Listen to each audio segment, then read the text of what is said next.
इन दिनों जदयू में भी काफी कहा जा रहा है निशांत को लेकर लगातार देखिए ये चर्चा आप लोग चलाते रहते हैं, ये आप लोगों का चर्चा है।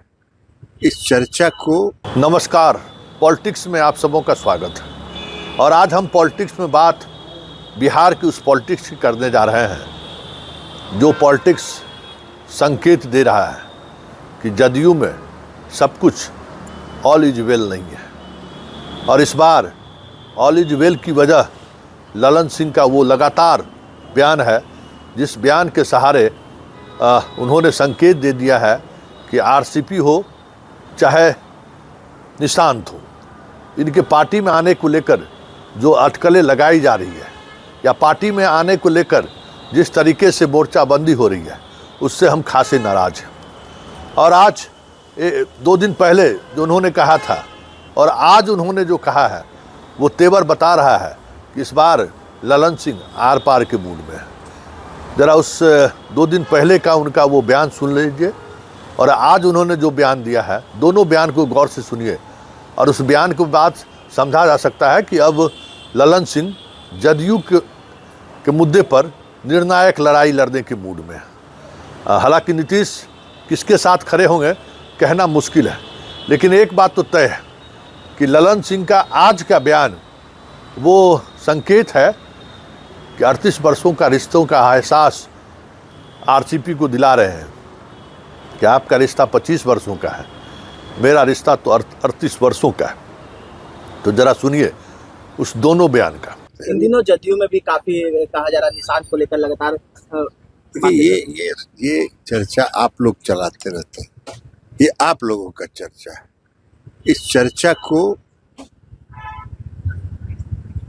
कोई नहीं चलाता है, ये मीडिया का नैरेटिव है और ये फैसला आदरणीय मुख्यमंत्री नीतीश कुमार जी को करना है। नीतीश कुमार जी इस पार्टी के सर्वमान्य नेता है। मुख्यमंत्री नीतीश कुमार सर अभी आए थे चर्चा। मुख्यमंत्री नीतीश कुमार भी आए थे तो हमारे संबंध है 38 साल से मुख्यमंत्री जी से। अब हम 3 दिन से क्षेत्र में थे, अभी आए, हमने उनको फोन किया कि अब हम आज जा रहे हैं दिल्ली, कल मंत्री परिषद की बैठक है, तो उनका बड़प्पन है। यही ना बड़प्पन होता है, बड़े आदमी और क्यों है, नीतीश कुमार जी बड़े आदमी क्यों है, इसलिए है कि ये बड़प्पन है उनका कि उनको मालूम हुआ कि हम जा रहे हैं तो वो हमसे मिलने चले आए। प्रशांत किशोर की जेडीयू में वापसी खबर है। कौन? प्रशांत किशोर सर। ये है पीके है सर, जनसुराज कौन है हम नहीं जानते। जेडीयू में खबर सुन रहे हैं। कुछ दिन पहले जिनका वो चलता था 2-3 साल से अभियान चल रहा था, जो कहते थे कि नीतीश कुमार को मिट्टी में मिला देंगे, नीतीश कुमार को 25 सीट आ जाएगा तो हम राजनीति छोड़ देंगे। तो अभी वो राजनीति में है ही है क्या? अरे नीतीश कुमार तो 50 ही जीत गए, तो अब वो राजनीति में है ही है अभी। तो मिट्टी में मिला रहे थे नीतीश कुमार को, क्या क्या नहीं बोले, भद्दी भद्दी बात बोले। तो ऐसे लोगों को इस पार्टी में कोई स्थान ऐसे लोगों का नहीं। यशवी जी अपना मीटिंग करते रहे, उसमें कोई हमको दिक्कत हो रही है, वो अपना पार्टी है, उनका तो मीटिंग है नहीं। अभी सिमट के आ गए ना 25 पर। आरसीपी सिंह की भी खबर है। कौन? सब कोई कहीं का स्थान नहीं है।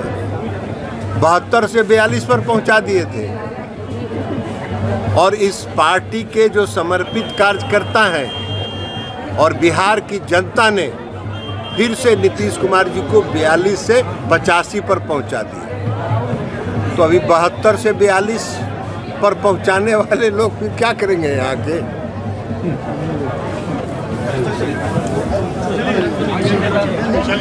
आपने दोनों बयान सुना और उस बयान से क्या समझा जा सकता है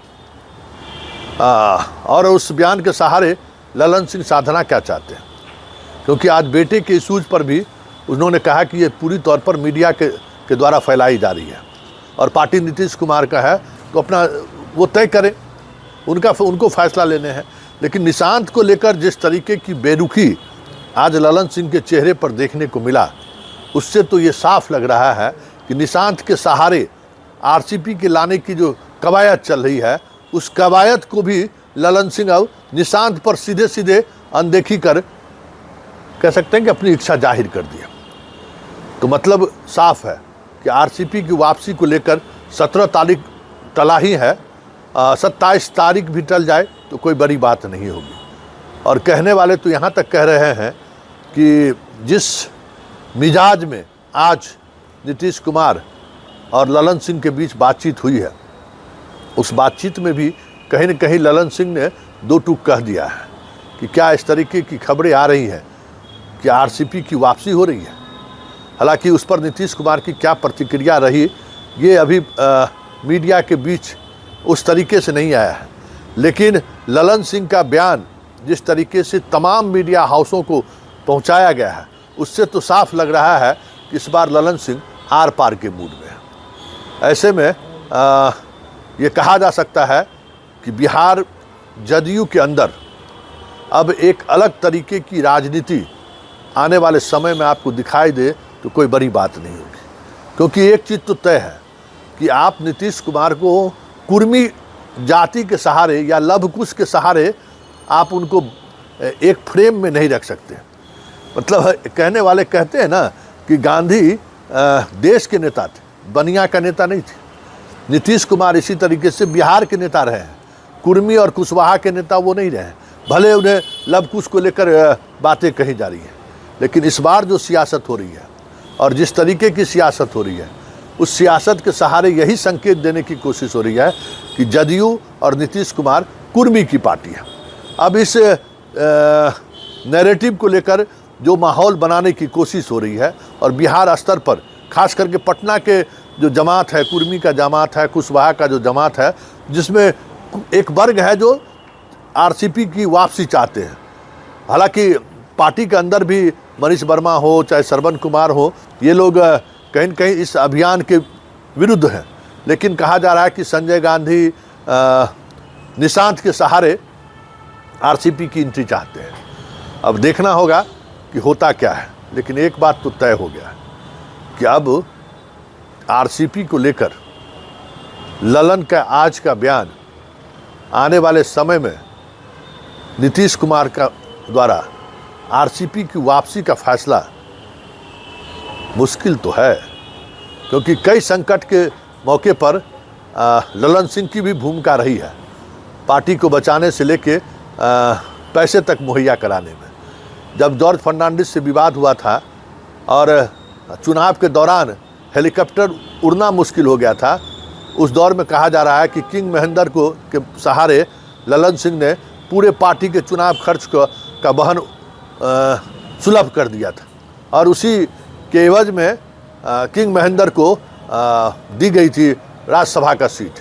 लेकिन इन तमाम अटकलों के बीच अब देखना दिलचस्प होगा कि विधानसभा सत्र से पहले क्या इस पर कुछ संकेत मिलेंगे, क्योंकि पोस्टर बैनर भले ही जदयू कार्यालय के आसपास लगता हुआ दिख रहा है, लेकिन अभी तक आधिकारिक तौर पर किसी से किसी की मुलाकात की खबर, मतलब आरसीपी से किसी की मुलाकात हुई हो, ये अभी तक सामने नहीं आया। वैसे अरुण कुमार के मामले में भी ललन सिंह अप्रत्यक्ष रूप से वीटो लगा रहे थे, ये खबरें हैं, लेकिन उसमें नहीं चला। लेकिन आरसीपी वाले मुद्दे पर थोड़ी गंभीर लग रही है और ललन सिंह का खुलकर बयान देना संकेत है कि भूजा पार्टी को दरकिनार करना आज भी मुश्किल तो है भाई। फिलहाल पॉलिटिक्स में इतना ही, इजाज़त दीजिए, नमस्कार।